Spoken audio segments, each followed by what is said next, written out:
নমস্কাৰ টাইমেটলৈ স্বাগতম মই অভিলাষ আৰু লৈ আহিছো এটা গুৰুত্বপূৰ্ণ খবৰ ভোটাৰ তালিকাত নাম থকাৰ পিছতো আপোনাৰ ভোটাৰ কাৰ্ড নাই নেকি তেন্তে চিন্তাৰ কোনো কাৰণ নাই ভোটাৰ কাৰ্ড যদি নাই তেন্তে আপুনি তাৰ পিছতো আপুনি দিব পাৰিব ভোট স্পষ্টকৈ কোৱা হৈছে 12 বিধৰ নথিৰ ভিতৰত এটা থাকিলে আপুনি দিব পাৰিব ভোট তাৰ সমান্তৰালকৈ 9 এপ্ৰিলত নিৰ্বাচন আৰু নিৰ্বাচনত আপুনিও দিব পাৰিব ভোটদান যদি আপোনাৰ ভোটাৰ কাৰ্ড নাই তেন্তে চিন্তা কৰিবলগীয়া কোনো কাৰণ নাই আধাৰ কাৰ্ডৰ পৰা আৰম্ভ কৰি 12 বিধকৈ নথিৰ যিকোনো এটা থাকিলে আপুনি দিব পাৰিব ভোট আৰু এই সন্দৰ্ভত কি নথিপত্ৰ লাগিব লৈ আহিছো সবিশেষ জনাই আছো টাইমেট বিগ ব্ৰেকিং এটা গুৰুত্বপূৰ্ণ খবৰ আপোনাৰ ভোটাৰ কাৰ্ড নাই নেকি ভোটাৰ তালিকাত নাম থকাৰ পিছতো আপোনাৰ ভোটাৰ কাৰ্ড নাই নেকি 12 বিধ বিকল্প যদি নথি আছে তেন্তে আপুনি ভোট দিব পাৰিব ভোটাৰ তালিকাত নাম থাকিলেই হৈছে আপোনাৰ ভোটাৰ তালিকাত যদি নাম আছে তেন্তে চিন্তা কৰাৰ কোনো কাৰণ নাই আপুনি ভোট দিব পাৰিব ভোটাৰ কাৰ্ড যদি নাই তেন্তে চিন্তা কৰিবলগীয়া কোনো কাৰণ নাই প্ৰতিটো ভোটেই মূল্যৱান যাৰ কাৰণে নিৰ্বাচনী আয়োগে বিশেষ পদক্ষেপ গ্ৰহণ কৰিছে 9 এপ্ৰিলত সাব্যস্ত কৰক আপোনাৰ অধিকাৰ আধাৰ কাৰ্ড লাগিব পেন কাৰ্ড লাগিব যদি আপোনাৰ ভোটাৰ কাৰ্ড নাই তেন্তে আধাৰ কাৰ্ড আৰু পেন কাৰ্ড যদি থাকে তেন্তে আপুনি দিব পাৰিব ভোট ড্ৰাইভিং লাইসেন্স আৰু ভাৰতীয় পাছপোৰ্ট ইণ্ডিয়ান পাছপোৰ্ট যদি আছে তেন্তে আপুনি ভোট দিব পাৰিব ফটো সম্বলিত বেংক বা ডাকঘৰৰ পাছবুক থাকিলেও আপুনি দিব পাৰিব ভোট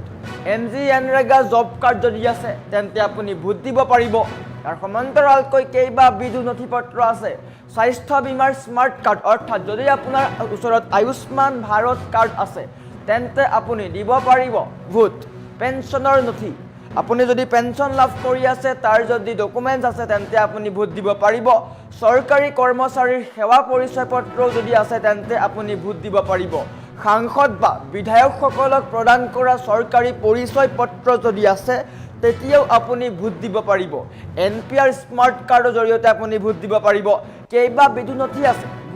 ভোটাৰ কাৰ্ড যদি নাই তেন্তে চিন্তা কৰিবলগীয়া কোনো কাৰণ নাই বিশেষভাৱে সক্ষম ব্যক্তিসকলৰ বাবে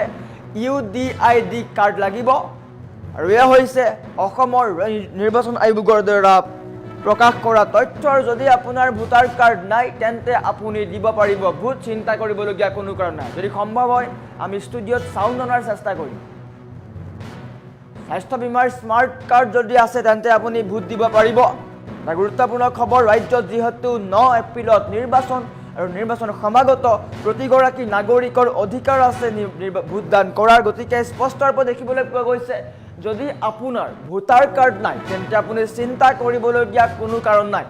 ভোটাৰ তালিকাত নাম থাকিলে হৈছে যদি আপোনাৰ ভোটাৰ তালিকাত নাম আছে তাৰ পিছতো যদি আপোনাৰ ভোটাৰ কাৰ্ড নাই তেন্তে আপুনি এই 12 বিধ নথিৰ কোনোবা এবিধ যদি আছে তেন্তে আপুনি ভোট দিব পাৰিব নিৰ্বাচন আয়োগে এই কথা স্পষ্টকৈ কৈছে গতিকে এটা গুৰুত্বপূৰ্ণ খবৰ বাতৰিটো বিলাই দিয়ক সকলোৱে বাতৰিটো চাওক কিয়নো আগন্তুক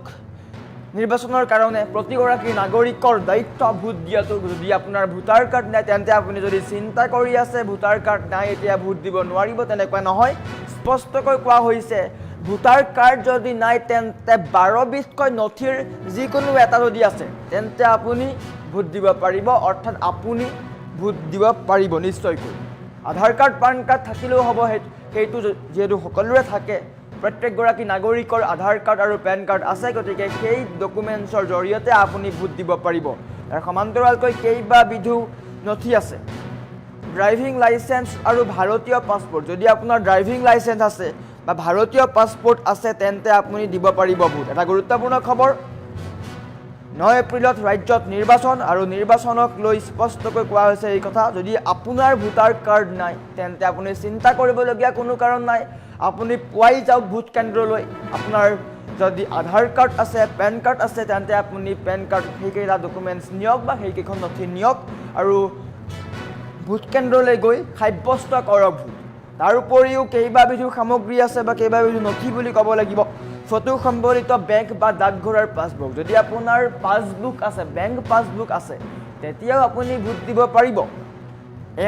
এনৰেগা জব কাৰ্ড যেহেতু জব কাৰ্ড যদি আছে আপোনাৰ তেন্তে আপুনি জব কাৰ্ডৰ জৰিয়তেও আপুনি ভোট দিব পাৰিব আয়ুষ্মান ভাৰত কাৰ্ড স্বাস্থ্য বীমাৰ স্মাৰ্ট কাৰ্ড যদি আছে তেন্তে আপুনি দিব পাৰিব ভোট পেঞ্চনৰ নথি যদি আপুনি পেঞ্চন লাভ কৰিছে তাৰ নথি আছে বা ডকুমেণ্টছ আছে তেতিয়াও আপুনি ভোট দিব পাৰিব ইয়াৰ উপৰি চৰকাৰী কৰ্মচাৰীৰ সেৱা পৰিচয় পত্ৰ সাংসদ বা বিধায়কসকলক প্ৰদান কৰা চৰকাৰী পৰিচয় পত্ৰ এইকেইটাও যদি আছে তেন্তে আপুনি ভোট দিব পাৰিব NPR স্মাৰ্ট কাৰ্ডৰ জৰিয়তেও আপুনি ভোট দিব পাৰিব আৰু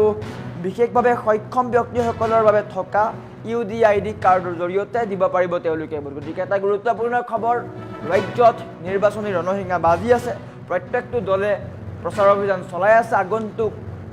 নিৰ্বাচনৰ কাৰণে প্ৰতিটো দল সাজু হৈছে তাৰ সমান্তৰালকৈ ২৬ৰ বিধানসভা নিৰ্বাচনত কোনে দিছপুৰ দখল কৰিব তাক লৈও যুঁজা চলিছে বা তাক লৈও তৎপৰ হোৱা দেখিবলৈ পোৱা গৈছে তাৰ বিপৰীতে